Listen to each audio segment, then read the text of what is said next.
In a town like Salisbury, Maryland, where everyone knows each other's business, scandal is a rare thing. So when the news broke that Aaron Cole, a 26-year-old artist, had been found dead under suspicious circumstances, it sent shockwaves through the community. But the real shock came when the town's beloved physician, Dr. Meredith Larson, was implicated in the investigation. Meredith had always been known as the trustworthy, caring doctor who had treated generations of Salisbury residents. She had been a fixture in the town for over 40 years, seen as an almost maternal figure by her patients. But beneath her calm exterior, Dr. Larson had been leading a secret life, one that involved inappropriate relationships with 3 of her male patients, all significantly younger than her. There was Matthew Granger, a 31-year-old personal trainer who had seduced Meredith after she helped him recover from a sports injury. Then there was Daniel Ward, a 28-year-old man who struggled with anxiety and depression and who became emotionally dependent on Meredith. Finally, there was Aaron Cole, the youngest and most volatile of her patients, whose obsession with Meredith ultimately led to his death. What had started as a series of secret, inappropriate relationships had spiraled into something much darker. As investigators began to dig deeper into Aaron's death, they uncovered a tangled web of jealousy, obsession, and emotional manipulation. Dr. Elson had crossed the line with these men, and now one of them was dead. But who was responsible for Aaron's death? Was it the doctor, one of her other patients, or had Aaron's own demons finally caught up with him? Dr. Meredith Larson had always prided herself on being a professional, but as she neared retirement, she found herself craving something more than just the satisfaction of helping patients at 65. She was alone, her marriage long over, and her large house felt empty and cold. The respect she commanded in the town of Salsbury was comforting, but it did nothing to fill the emotional void she felt at night. Her days were spent at her clinic, where patients would come in with their ailments, and she would prescribe the appropriate treatments, listen to their concerns, and send them on their way. But as the years went on, Meredith realized she needed more than just professional fulfillment. Matthew Granger was the first man to step into that void. At 31, he was younger, attractive, and full of life, a personal trainer by trade. Matthew had injured his shoulder in a gym accident and had come to Meredith for treatment. He was charming, confident, and flirtatious, something Meredith hadn't experienced in years. At first, she brushed it off as harmless, but as their conversations became more personal, she found herself drawn to him. Matthew was the type of man who knew how to get what he wanted, and soon what he wanted was Meredith. Their affair began slowly with Matthew flattering her, telling her how young she looked for her age, how he admired her intelligence and experience. Meredith, flattered by the attention, allowed herself to be seduced. Their meetings became more frequent, and what started as harmless flirtation quickly escalated into a full-blown affair. Matthew was demanding, wanting more and more of her time, and Meredith, feeling rejuvenated by the attention, was more than willing to give it around. At the same time, Meredith began treating Daniel Ward, a 28-year-old man who had been struggling with severe anxiety and depression. Daniel was the opposite of Matthew, quiet, introspective, and vulnerable. He came to Meredith seeking help, and she found herself drawn to his emotional fragility. Where Matthew was confident and controlling, Daniel was dependent and needy. Meredith began spending extra time with him, offering him emotional support that went far beyond the bounds of a typical doctor-patient relationship. Daniel became attached to her, seeing her as more than just his doctor. He began to confide in her, telling her things he hadn't told anyone. Else Meredith knew she was crossing a line, but she couldn't help herself. Then there was Aaron Cole, the youngest and most volatile of the 3. At 26, Aaron was an artist, a man driven by his emotions and creative impulses. He came to Meredith for help, managing his mental health, which had been deteriorating due to his erratic lifestyle. Aaron was intense, moody, and passionate, and Meredith found herself both attracted and frightened by him, unlike Matthew and Daniel, who sought her out for comfort and support. Aaron was unpredictable. He would show up at her office unannounced, sometimes in the middle of the night, demanding her attention. Meredith tried to keep things professional with Aaron, but it wasn't long before their relationship crossed the line as well. Meredith had always kept her personal life separate from her work, but that changed when she began her affair with Matthew. At first it was exciting. the secret rendezvous, the stolen kisses, the thrill of being desired by a younger man. It was all intoxicating for Meredith, who hadn't felt this alive in years. Matthew, with his confident demeanor and good looks, was everything Meredith had been missing. He made her feel special, young and attractive in ways she hadn't experienced in decades. But with that excitement came a price. Matthew wasn't content with their secret affair. He wanted more. He became possessive, demanding more of Meredith's time and attention. He would show up at her clinic unannounced, calling her late at night, insisting that she spend more time with him. Meredith, though flattered, at first began to feel trapped. Matthew's demands were overwhelming, and she found it increasingly difficult to juggle her professional responsibilities with the emotional demands of their relationship. At the same time, her relationship with Daniel Ward was becoming more complicated.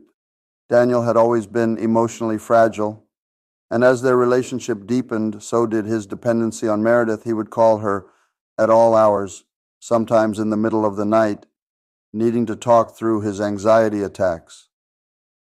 Meredith, feeling a maternal instinct toward him, would always take his calls, offering him comfort and reassurance. But as Daniel's dependency grew, so did Meredith's guilt. She knew she was crossing a line, but she couldn't bring herself to cut him off. Meanwhile, Aaron Cole was becoming a more frequent presence in her life. Aaron was different from the other two men. His emotions were volatile, his moods unpredictable. He would show up at her office unannounced, demanding to see her, insisting that she spend time with him. Aaron's obsession with Meredith was growing, and she knew she should distance herself from him. But like with Matthew and Daniel, she found herself unable to resist his intensity. Meredith's life had become a delicate balancing act. She was trying to keep her relationships with Matthew, Daniel, and Aaron separate, but it was becoming increasingly difficult. Each man wanted more from her, and she was running out of ways to keep them apart. The strain of managing these relationships was taking a toll on her professionally, and she found herself becoming more and more distracted at work. Despite the risks, Meredith continued her relationships with all three men, telling herself that she had everything under control, but deep down, she knew that her life was spiraling out of control, and it was only a matter of time before everything came crashing down as Meredith's relationships with Matthew, Daniel, and Aaron deepened. So did the complexity of her double life. Each man was becoming more possessive, and the strain of keeping them apart was starting to show. Meredith had become adept at compartmentalizing her life, keeping Matthew, Daniel, and Aaron in separate boxes. But it was only a matter of time before the walls between those boxes began to crumble. Matthew ever. The confident and controlling presence began to sense that something was amiss. He had always been the dominant force in their relationship, but lately Merand had been distant. She was no longer as attentive as she once was, and Matthew, suspicious by nature, began to wonder if she was seeing someone else. His jealousy grew, and he started showing up at her clinic unannounced, questioning her about her whereabouts, demanding to know who else she was spending time with. Meredith, overwhelmed by Matthew's possessiveness, tried to reassure him, but her attempts only seemed to fuel his suspicions. Matthew wasn't the kind of man to share, and the thought that Meredith might be seeing someone else drove him into a jealous rage. He began following her, showing up at her house at odd hours, trying to catch her in the ACT. Meredith, terrified that Matthew would discover her other relationships, became more and more anxious, constantly looking over her shoulder, wondering when the truth would come out. Meanwhile, Daniel was growing more emotionally dependent on Meredith. His anxiety attacks were becoming more frequent, and he was calling her several times a day, sometimes just to hear her voice. Daniel's neediness was suffocating, but Meredith couldn't bring herself to cut him off. She knew that he needed her, and she had become addicted to the feeling of being needed, but Daniel's dependency was also becoming dangerous. He had started showing up at her house unannounced, sometimes in the middle of the night, desperate for her attention. Meredith, though flattered by his devotion, knew that his emotional fragility was becoming a liability. Aaron, however, was the most predictable of the three. His obsession with Meredith was growing darker, and he had started following her outside of work. He would leave notes on her car sometimes, waiting for hours outside her clinic, just to catch a glimpse of her.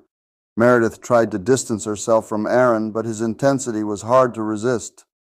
There was something about his artistic temperament, his passion, that drew her in, even though she knew it was dangerous. One night, after a particularly intense argument with Aaron, Meredith found herself feeling more trapped than ever. Aaron had threatened to expose their relationship, telling her that if she didn't leave Matthew and Daniel, he would tell the entire town about their affair. Meredith, terrified of losing everything, tried to reason with him, but Aaron was relentless. He wanted her all to himself, and he wasn't going to stop until he got what he wanted. Meredith Larson's life had always been carefully organized, controlled, and predictable.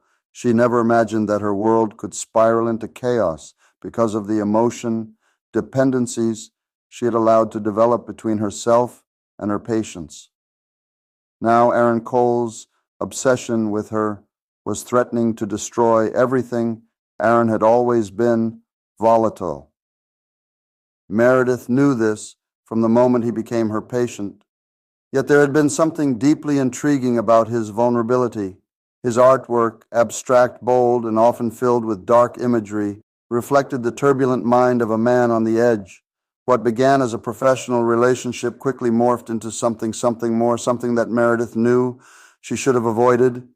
But as with her other patients, Meredith had a weakness for feeling needed, for being someone's savior, but Aaron wasn't like the others. He wasn't content to simply rely on her.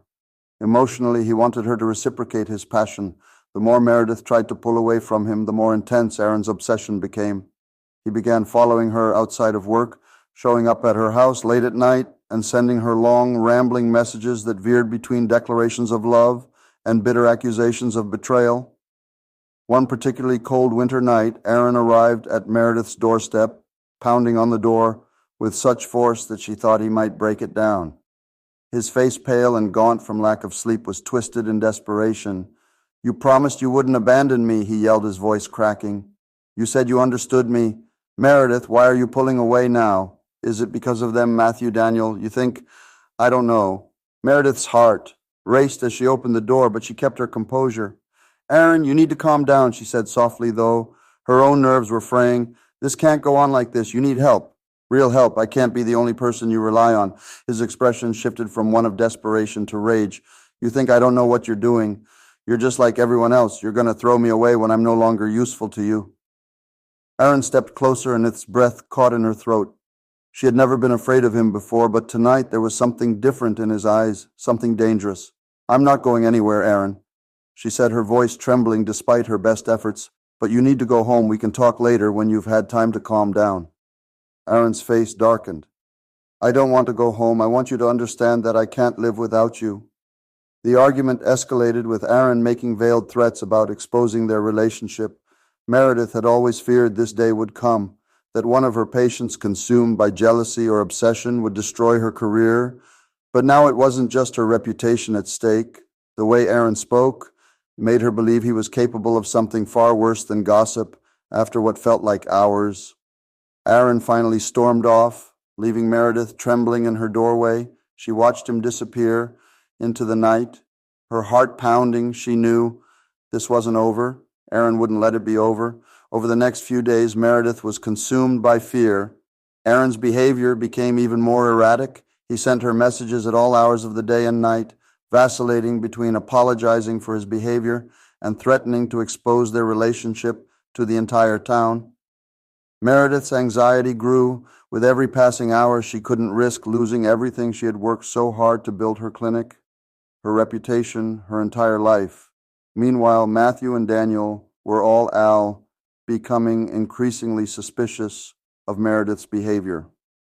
Matthew, always possessive and jealous, began to question her about where she was spending her time. He sensed that she was pulling away from him, and his own insecurities were starting to surface. He would show up at her clinic unannounced, watching her interactions with other patients with growing suspicion. Daniel, on the other hand, had become emotionally fragile. He sensed that Meredith was distancing herself from him as well, and it sent him spiraling into deep depression. His phone calls became more frequent, his anxiety attacks more severe.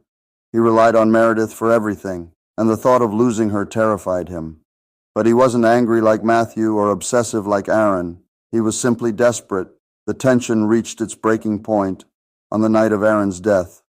Meredith had received another barrage of frantic messages from Aaron earlier in the evening, but she had chosen to ignore them, hoping that if she didn't respond, he would eventually calm down.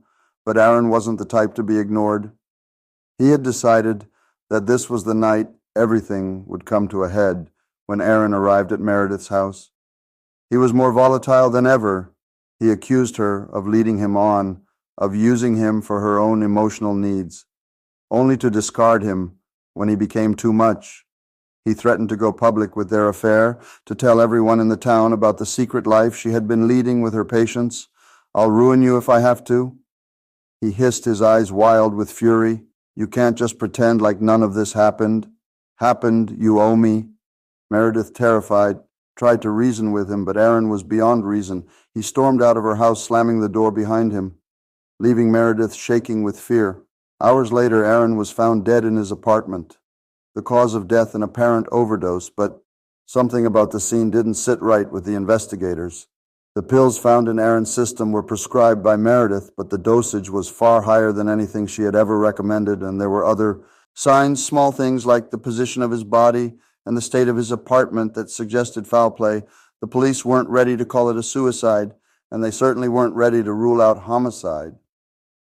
The investigation into Aaron Cole's death had only just begun, and it would soon uncover secrets that Meredith had worked so hard to keep hidden. Detectives Sarah Cohen and Mark Jacobs were the kind of investigators who had seen it all: drug overdoses, domestic violence, cold-blooded murders.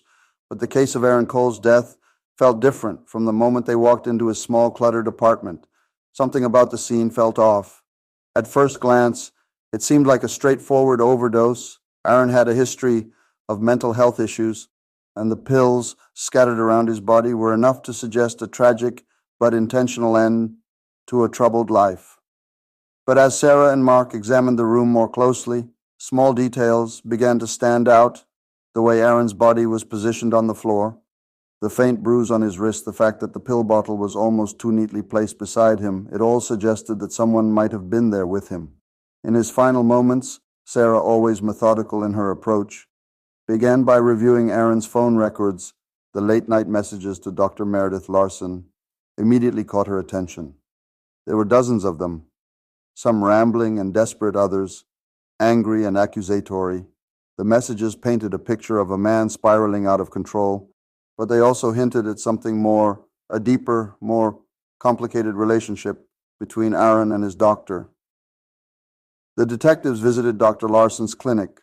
The next morning, Meredith greeted them with the calm, composed demeanor she had perfected over decades of practice, but Sarah noticed the subtle tension in her eyes.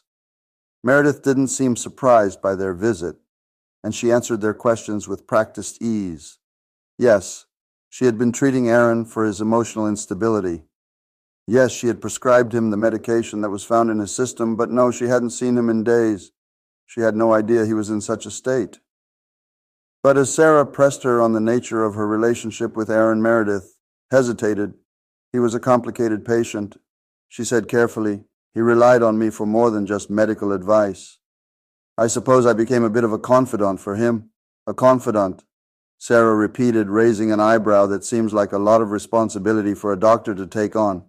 Meredith shifted uncomfortably in her seat. Aaron didn't have many people he could talk to. He needed someone to listen.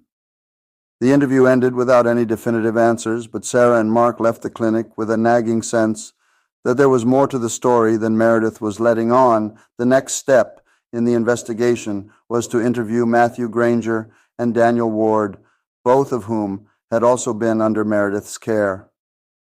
Matthew was the first to come in, and his attitude immediately raised red flags. He was defensive, almost hostile when asked about Aaron. "I don't know what you're trying to get at," Matthew snapped. "I barely knew the guy. Whatever happened to him has nothing to do with me." But as the detectives pressed him about his relationship with Meredith, Matthew's facade began to crack. He admitted that he had been romantically involved with her, but insisted that it was over. "She didn't have time for me anymore," Matthew said bitterly. She was too busy with all her other patients, including Aaron, but I didn't care. I moved on. His words were dismissive, but the detectives could hear the underlying resentment. Could Matthew's jealousy have driven him to confront Aaron?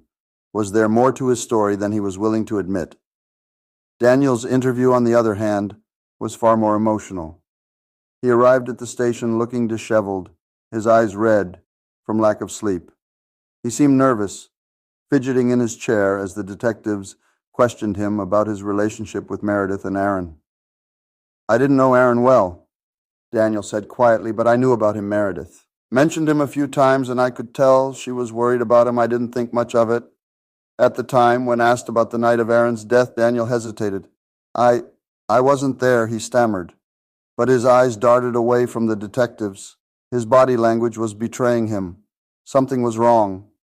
As Sarah and Mark continued their investigation, they discovered more inconsistencies. Meredith had prescribed the drugs found in Aaron's system, but the dosage was far higher than what she would have recommended. There were also traces of another person's DNA on the pill bottle, a piece of evidence that pointed to the presence of someone else in Aaron's apartment. That night, the case was far from clear-cut. But one thing was becoming evident. Aaron Cole's death was no simple overdose. The relationships Meredith had cultivated with her patients, Matthew, Daniel, and Aaron, were far more entangled than anyone had realized, and one of those relationships had led to Aaron's death. The investigation into Aaron's death had reached a critical point. Detectives Sarah Cohen and Mark Jacobs had gathered enough evidence to know that Aaron's overdose was not as straightforward as it seemed. The question now was who had administered the fatal dose, and why the first major breakthrough came when the forensic team matched the DNA on the pill bottle to Daniel Ward. This revelation sent shockwaves through the investigation. Daniel, the quiet, introverted patient, had been at Aaron's apartment the night of his death. But why? What was his connection to Aaron, and how had things spiraled so badly? Daniel was brought in for questioning again, and this time the detectives were not willing to accept vague answers. Faced with the evidence, Daniel broke down. Tears streamed down his face as he confessed to being in Aaron's apartment the night he died. I didn't mean for any of this to happen. Daniel sobbed, his voice barely audible. I just wanted to talk to him. According to Daniel, he had become increasingly jealous of Aaron's relationship with Meredith. He knew that Meredith had been seeing Aaron outside of their therapy sessions, and his already fragile mental state had begun to deteriorate. On the night of Aaron's death, Daniel had followed him to his apartment, hoping to confront him and put an end to the rivalry he imagined existed between them, but the confrontation hadn't gone as planned. When Daniel arrived at Aaron's apartment, he found Aaron in the middle of a breakdown, surrounded by pills and alcohol. Aaron was ranting about Meredith, using her of abandoning him, just as he had accused her the night he stormed out of her house. Daniel, overwhelmed by the situation, tried to calm Aaron down, but his own anxiety got the better of him. I didn't know what to do, Daniel whispered.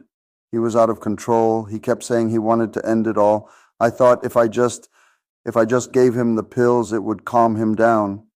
But he kept taking more and more. The detectives listened intently as Daniel described how Aaron had taken the pills at first willingly, then more erratically. Daniel hadn't tried to stop him.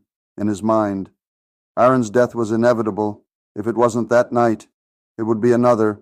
He had convinced himself that he wasn't responsible, that he was just a bystander to Aaron's self-destruction.